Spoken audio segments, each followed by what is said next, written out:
Hello! Tara punta tayo sa Muslim town sa Quiapo. Napakadaming Maranao food and delicacies dito. At ito nga nakita ko napakalaking tuna.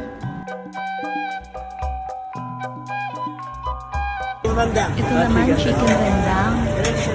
1,000 po. 1,000 daw itong ganitong kalaki.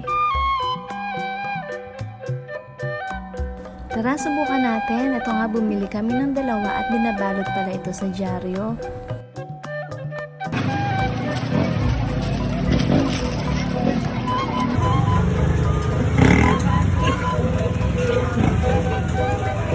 Tinatanggal nila yung dulo ng stick para daw hindi makatusok. Tara, balikan natin yung chicken rendang. Naku-curious ako kasi ang daming bumibili. Sa halagang 25 pesos, meron ka ng kanin at ulam.